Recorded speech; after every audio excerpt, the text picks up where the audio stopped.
Welcome to the modern medicine movement. All right.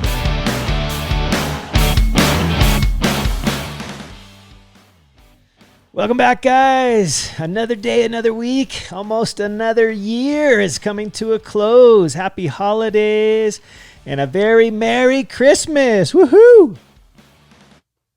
Hope you guys are doing well. So great to be with you. So pumped and grateful. Dr. Thomas Hemingway here. We are back for another week, and it's an exciting week, guys. We got Christmas coming up tomorrow. We got New Year's a week from that. We got the event of the year coming up, January 12th, 13th, 14th in Scottsdale, just outside of Phoenix, Arizona, with the Align Ambition event. It's going to be unreal. I'm so grateful and excited to be there in person. Hopefully I'll be able to meet a whole bunch of you guys live. It's going to be amazing. I have a first ever speech that's particularly designed to how you can optimize your life, get your boots in gear for the year and for your life. It's going to be a great event. I can't wait to see you. We have so many amazing speakers at this event, including the one and only Dave Hollis, who wrote the book Built Through Courage. I encourage you to check that out. It's amazing. We have the one and only Heidi Powell, who is just an amazing gal, who's just a queen at fitness. She's got 4 kids. She's a health coach. She's a fitness enthusiast trainer. She was on that ABC hit show, Extreme Weight Loss. She's going to be just rocking it. We have Jasmine Starr, who many of you know from Instagram fame. She is a photographer, an influencer, a marketer, a strategist. She is amazing at building your brand. Check her out on Instagram, the Jasmine Starr. Tiffany Peterson, who you guys have met before, most of you. She is incredible. She will be there in the flesh talking about all of the things that can help you be the best version of yourself. She talks about self-care. She talks about business, how you can give more, get more, all the good stuff. Amber Lee Lago will be there. She is just a world-class lady. She is amazing. She has written the book Grit and Grace and has the podcast, and she is just one of the most inspiring individuals I've ever met, so far just virtually, but I can't wait to meet her in person. We have, of course, the one and only Patrice Washington, who will teach us all about finance and how to chase our purpose. And then the money will flow and how we can just do more, be more, give more. She is an incredible lady. Check her out, Patrice Washington. Then, of course, we have my lovely wife, Brooke. Oh, my gosh. She has just been putting so many hours getting this together. Not only the event in itself, but her presentations are going to be amazing. Oh, I just can't wait to see you guys there. So please, please, please check us out at AlignEventsLive.com. There are still some tickets available. There are even some upgrade options, which are incredible if you want to eat lunch and dinner with Brooke and some of her special guests. It's gonna be rocking. So grab a ticket, grab an upgrade. You will not regret it. I promise you, this will be the event of 2022 to get you started for just a kick butt year and just the next year of the rest of your life. It's going to be amazing. So can't wait for that. I'm super pumped to be there and be in the flesh, to be sharing live. It's going to be awesome. So can't wait to see you then. Until then, we got other exciting news coming up as well. We have our weekly Thursdays to Thrive. Hopefully you guys got that today. It's actually pretty cool. We're podcasting on the topic of the newsletter, which was actually suggested by one of you, one of our very own Modern Medicine Movement Health and Wellness podcast members who had a question about some important topic that affects 1 in 3 Americans. Super important topic. We will get into that shortly. And you need to know if that could be you, because there is a lot you can do about it. This can be treated and even reversed. And if you don't have it, we can help you learn how to prevent it.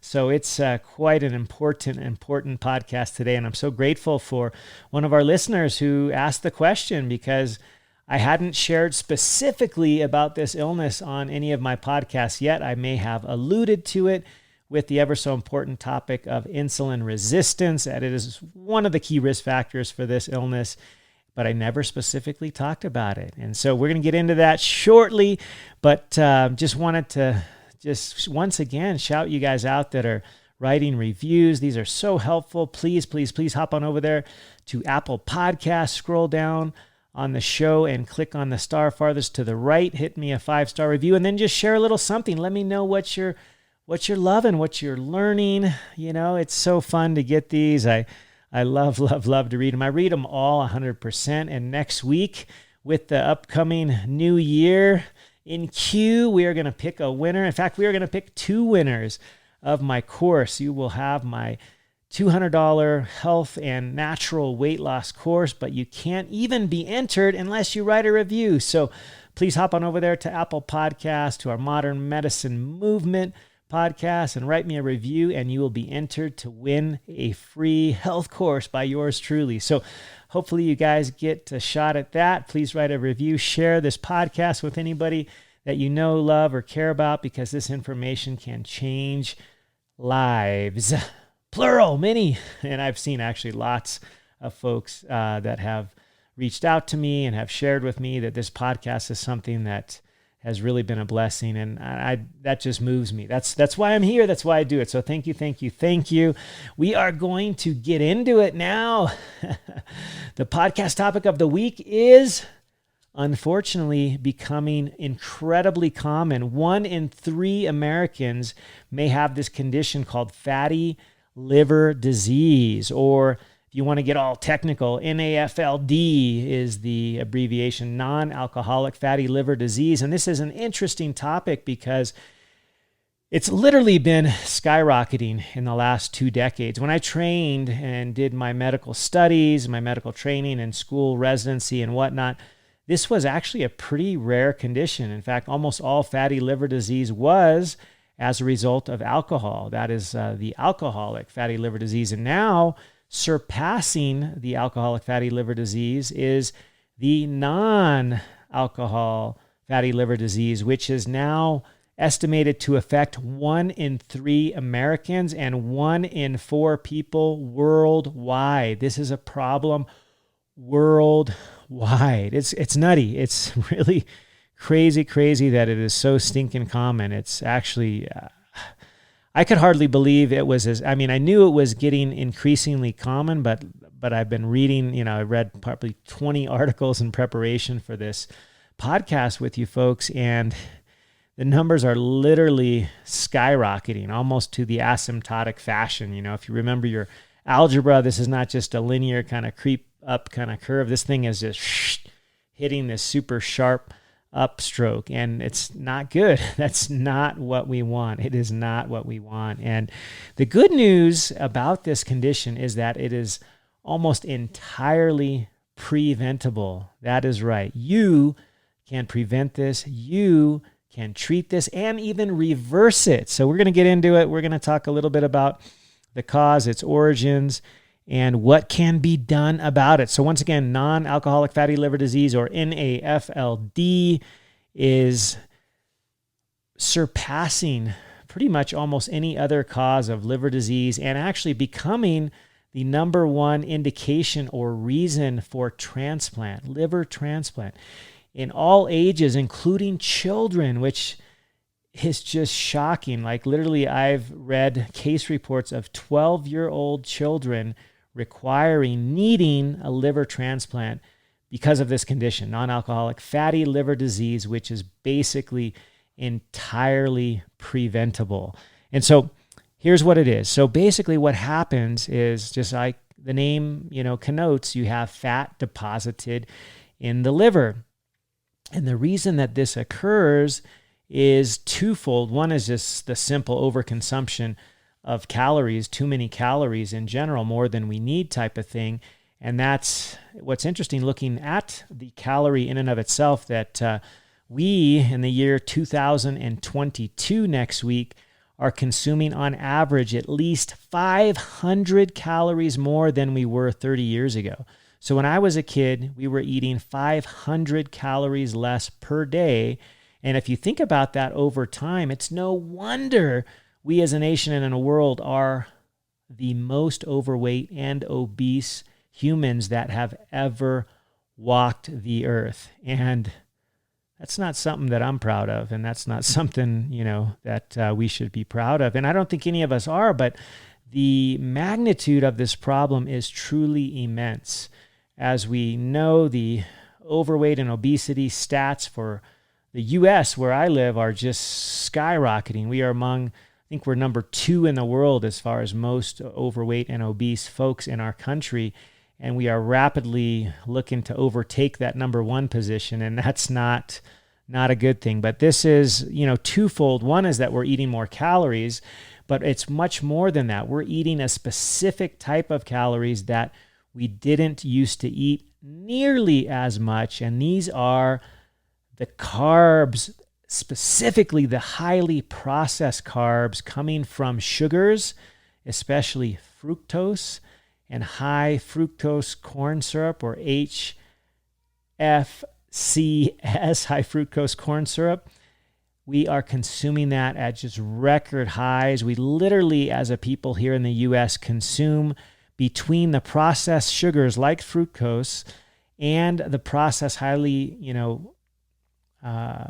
processed flours and grains, we consume almost 1 pound per day of this highly processed sugar and flours and grains. It's unbelievable. Like 100 years ago, we consumed, not even 1/10 of what we consume now as far as these highly processed carbs and sugars.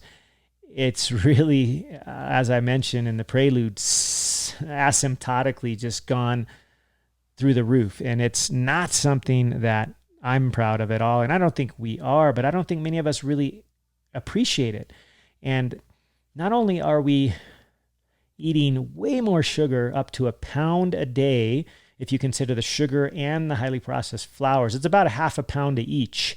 So in the year, we consume about 150 pounds of sugar and about 150 pounds of highly processed flours, grains, and so on, largely coming from 3 main sources, as you might imagine: the corn, the wheat, and the soy.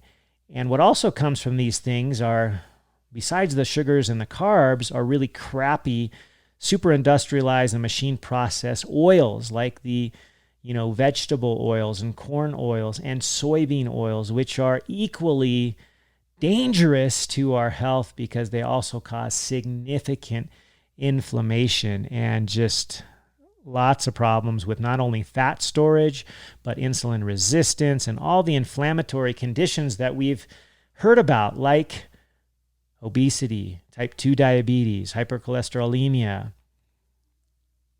hypertension or high blood pressure, heart disease, cancer, autoimmune disease. Almost all of these disorders are significantly contributed to by these inflammatory dietary things that we tend to consume, which are largely highly processed sugars and fats that are these industrialized oils.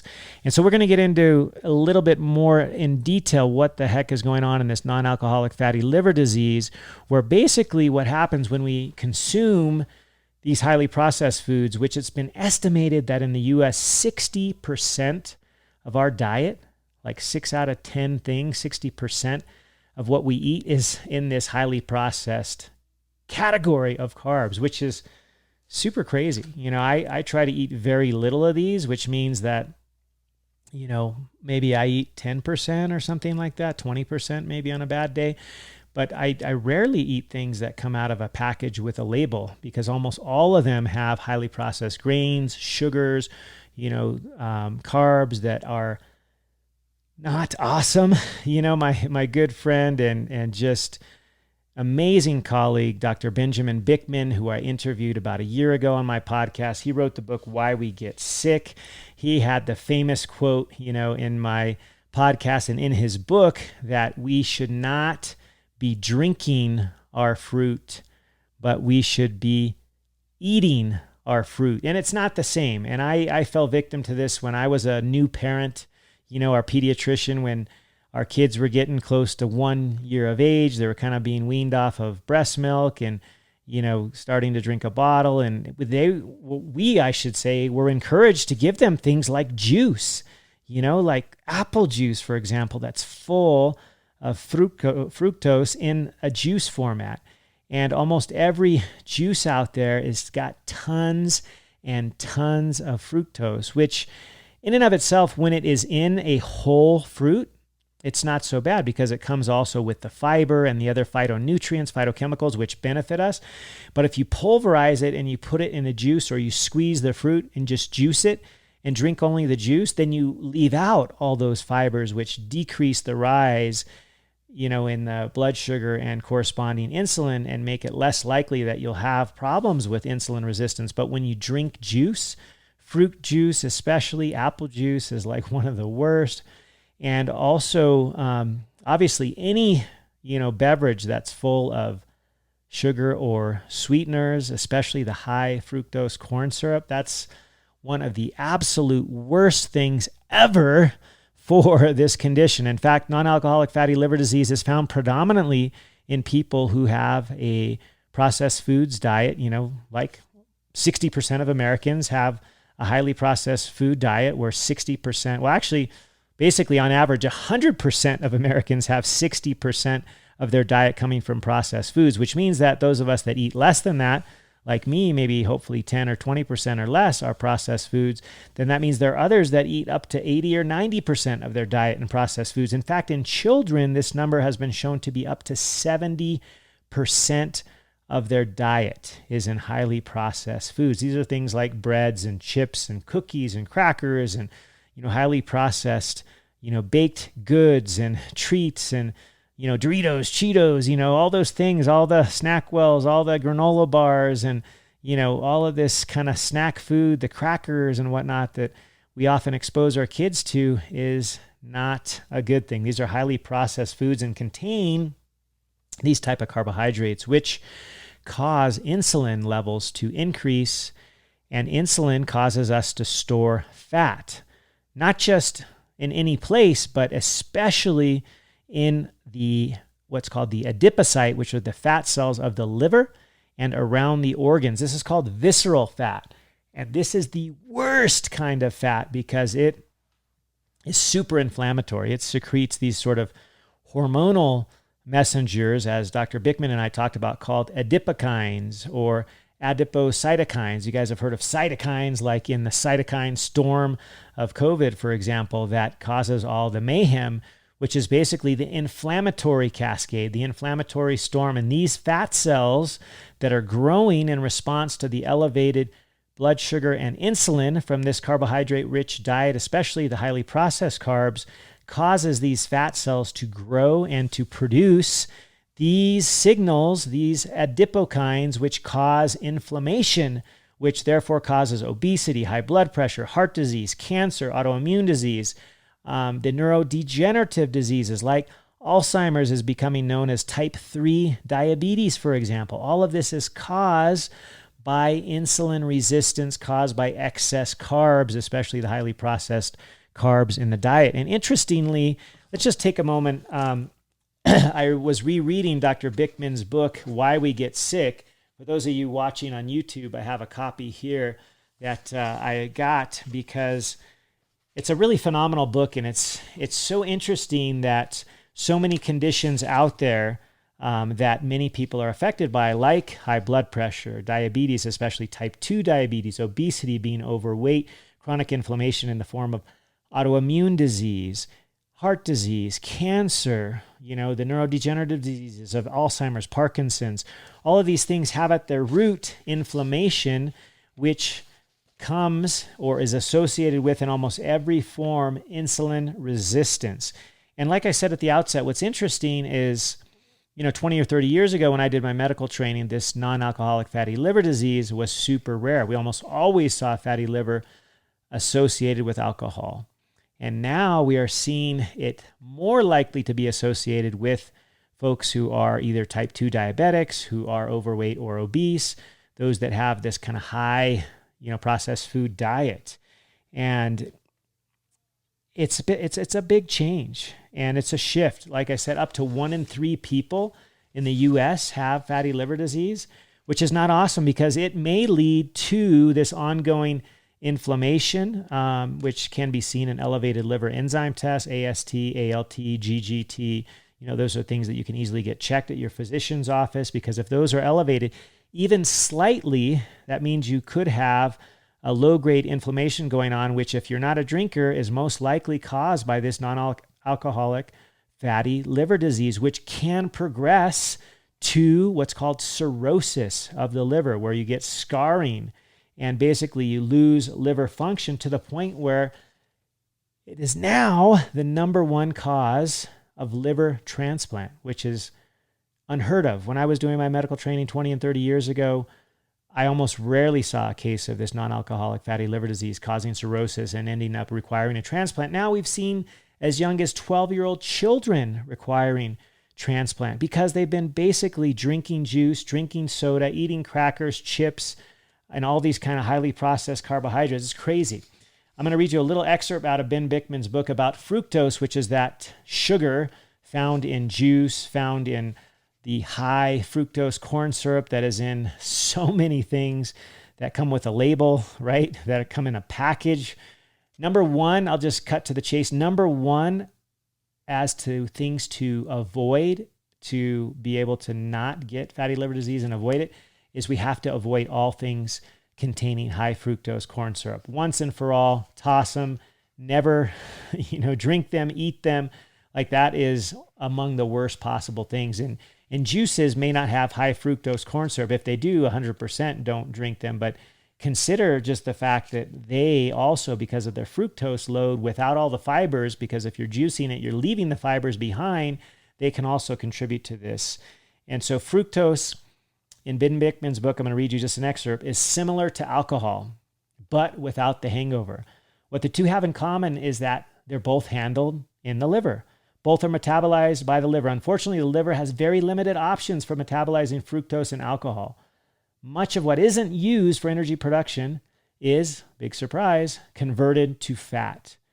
Indeed, just as alcohol causes alcoholic fatty liver disease, the high fructose consumption is a potent contributor to NAFLD, which is non-alcoholic fatty liver disease. Fructose is so good at making the liver fat that just 1 week of eating high fructose foods is enough to make the liver observably fatter. And a study that was published that he uses as a reference here explored the effect of fructose versus glucose on visceral fat. And the fructose showed a significant increase in this nasty kind of intra-abdominal, that bad kind of fat I was alluding to that secretes all those inflammatory mediators called the adipokines. And it's crazy because many of us, including me, maybe 10 years ago, I was kind of one of the folks that thought, oh, juicing it must be cool. Like, I used to go to Jamba Juice all the time. Now, I think I've been there once in a couple of years, and that was only because I had a gift certificate to redeem, and I picked my contents of my juice wisely. But I never go there anymore because I really believe in this dictum that Dr. Bickman shares, that we should be eating our fruit primarily and not drinking our fruit, because of this issue of the high fructose load and not having all of the corresponding fiber that eating the whole fruit will provide us, as well as all the other phytonutrients, phytochemicals that can be good for us. And so his quote at the end of this paragraph is, "Eat your fruit, don't drink it." And I would have to agree with him. I think it's so important that we, try to shun most juices out there. I mean, I think there is some data suggesting some of these potent, like pomegranate juices, for example, in just very small quantities, cranberry in very small quantities without all the syrup and whatnot, can have significant health benefits because of their antioxidants, these phytonutrients, phytochemicals that have been shown to be helpful in their anti-inflammatory state. But anything that carries, fructose or high fructose corn syrup, like, first and foremost, that has to be avoided. Like, that is the curse, as Dr. Bickman shared with us there. It basically, in a similar way as does alcohol, causes significant fat deposition in the liver. And the reason being is that when you eat anything with fructose or glucose or sugar or carbs for that matter, which are ultimately broken down to sugar, what happens is your body, right, secretes insulin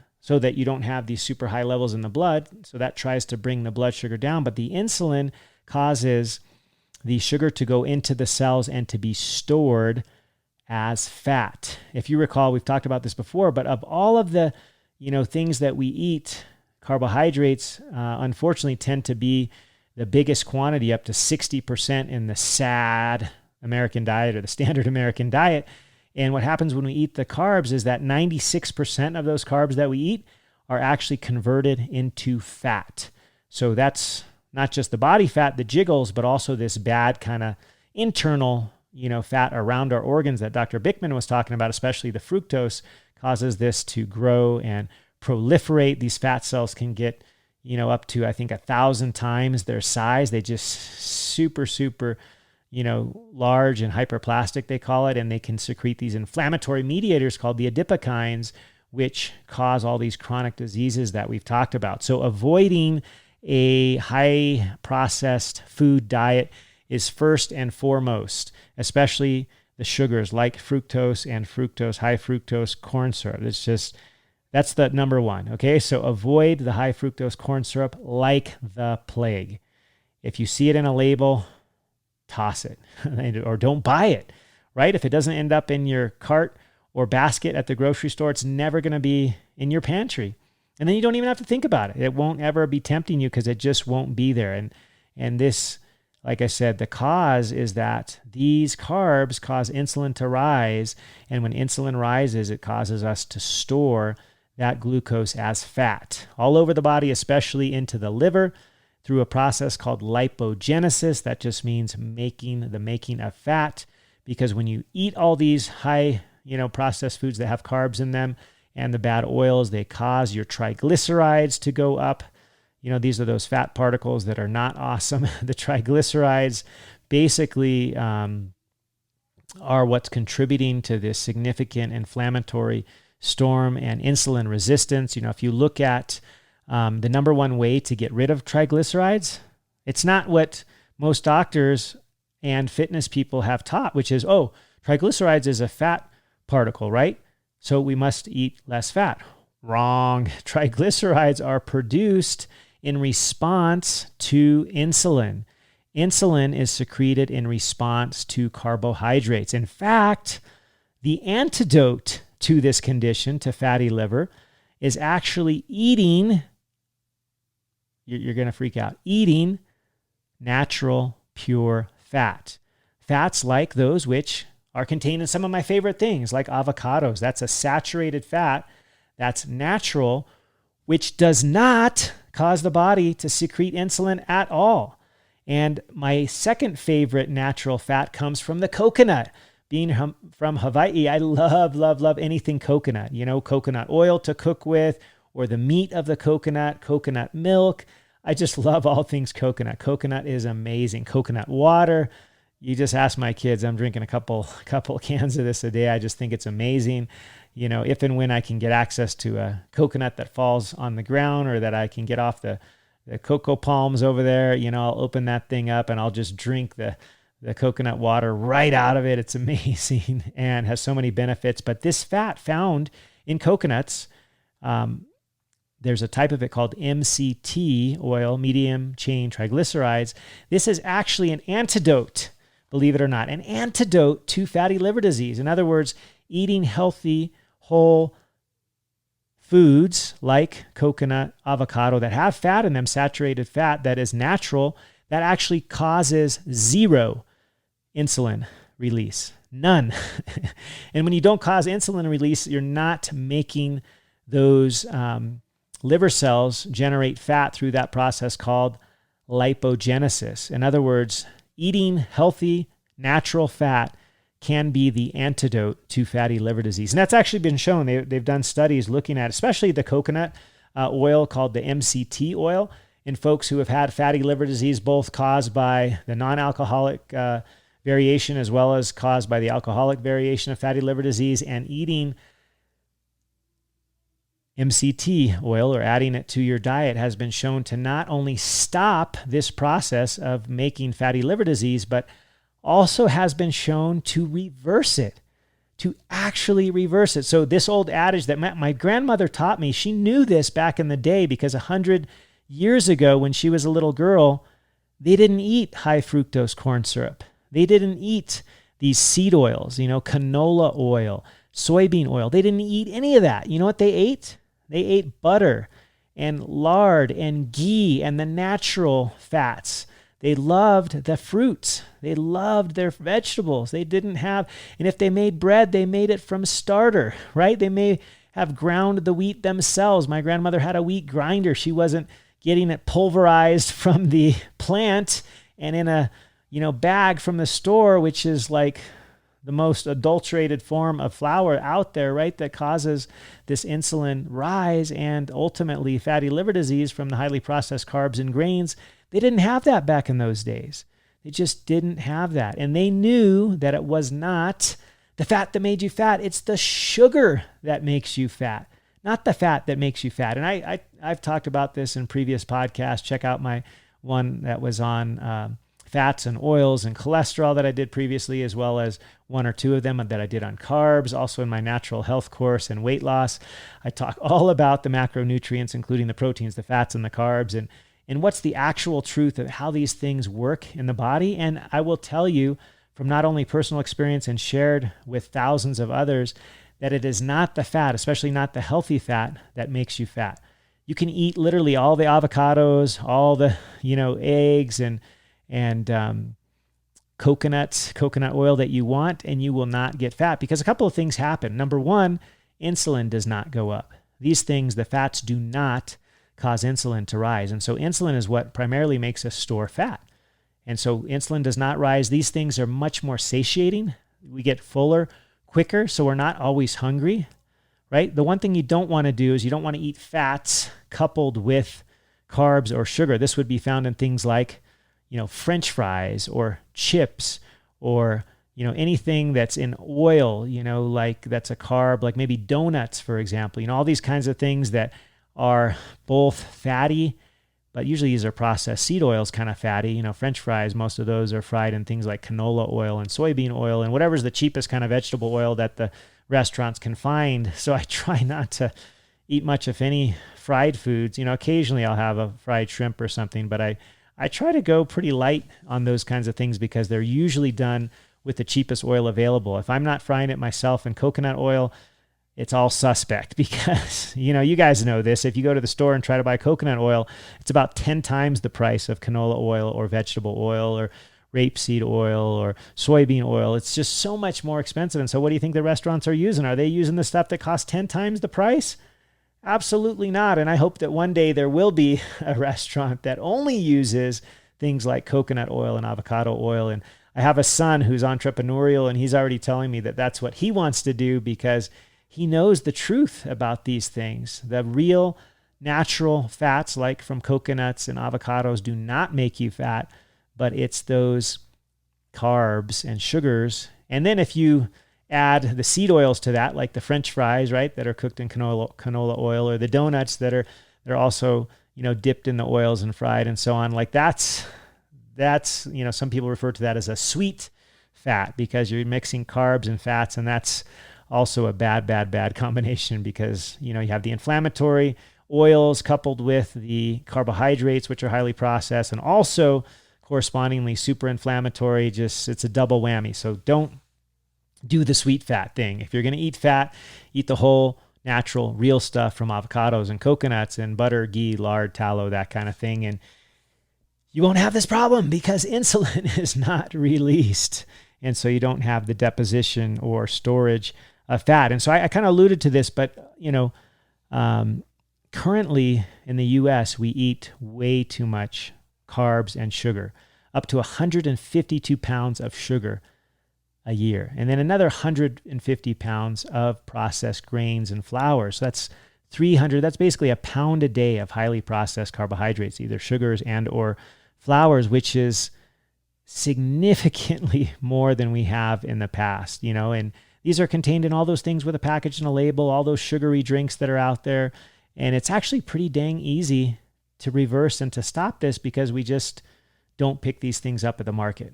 Just shop only on the perimeter. Buy only the stuff that comes without a label, right? The fruits and vegetables that you recognize, you know what they are. They don't have a label. Or if you buy anything with a label, try to use my 5-ingredient rule, right? It's got more than 5 ingredients, and many of which that you don't know about, know how to pronounce, don't know what kind of chemical they are, then, these are better left at the grocery store because they guaranteed are not good for you. Replace them with what's on the perimeter, the whole foods, the healthy and natural stuff. And remember that fat, when it's natural, does not make you fat. That's the simple solution. Besides diet, which I've found to be the most important overall, like if you're trying to lose weight, exercise is super important, but it's actually really, really, really hard to lose the weight that you want just with exercise if you don't change your diet.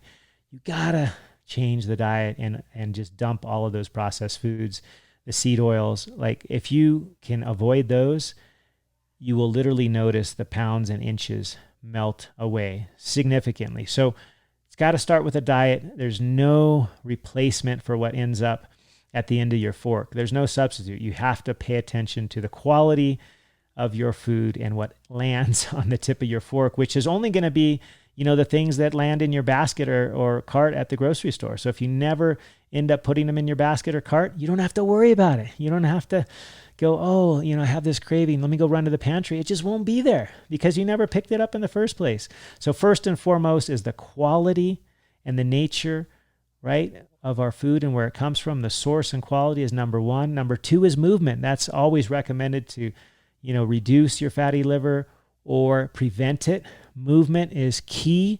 Sleep, get your 8 hours of sleep. Whatever you have to do to prioritize your sleep and optimize it is so, so important. I just wrote a whole course on sleep because I was one of the biggest offenders. I had the mantra from that Cure song, Sleep When You're Dead, the 418 Dream album or whatever, that talked about that. And that was my mantra. I thought sleep was for the wimps and weak, because that's how I was trained in medical school residency and for 20 years of doctoring. If you had to sleep more than 4 or 5 hours a night, you were kind of weak sauce, and I've come to, regret that I learned that. And I know that's not true. And that sleep is actually one of those things that can really move the needle for a lot of people that are already eating healthy, that are already exercising every day. But if your sleep is crap, it can be near impossible to lose weight because sleep, if you don't get adequate sleep, can be super inflammatory. And stress as well. Stress is one of those other things that causes inflammation,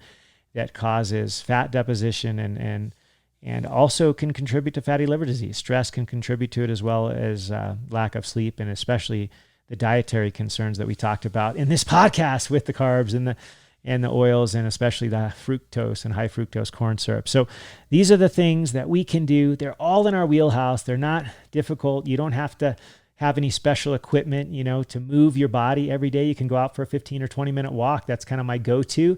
If I can't do my other things like surfing or hiking, snowboarding, rock climbing, skateboarding, whatever, I just go for a walk. And it works. Going for a walk is perfectly adequate. And if you want to spice it up and bring some ankle or wrist weights or some weights to swing around or some resistance bands or whatever else you want to do, or go for a sprint every couple of minutes, like that's even more of a bonus. But just get your movement in every day. Make sure you're getting adequate sleep. Optimize your stress. And then first and foremost, you got to pay attention to what is at the end of your fork. And if you do these things, I promise you, you can prevent and or reverse fatty liver disease. It is that simple. So I hope this is helpful for you. I hope you guys have got something out of this. It doesn't have to be your future, although it's as common as 1 in 3 of us as Americans and 1 in 4 worldwide. Non-alcoholic fatty liver disease, NAFLD, does not have to be you, does not have to be in your future. You got this. You can do this. And if you have it, you can reverse it. You can reverse it with diet, with movement, with sleep, with stress optimization. You can reverse this. Remember the healthy fats, the my favorite, avocados and that natural saturated fat, as well as the coconuts and the MCT oil. This can actually reverse fatty liver disease because it does not cause insulin to spike. So maybe try in your coffee in the morning or your drink of choice, take a tablespoon or 2 tablespoons of MCT oil, and it won't spike your insulin. You can stay in fat burn. You can go out and work out fasted, even with this spoonful or 2 of MCT oil, and you can stay in that fat burn mode. It's amazing. And you can reverse fatty liver disease. It's that easy. It's all about what you put in your mouth. It's firstly about what you put in your cart at the grocery store. It's simple. It's easy. It can be done. I know you guys can do it. Please share this. It is so important. This should not be so common in us. It should not be 1 in 3 people. It should not be the most common cause of liver transplant. It never used to be. So we got to avoid that high fructose corn syrup and pay attention to these simple things, and it will pay huge dividends. So Merry Christmas, guys. Happy New Year. I can't wait to see you at Align Ambition, January 12th, 13th, 14th. Go to Align Events Live. And until then, we will see you next time. A big aloha.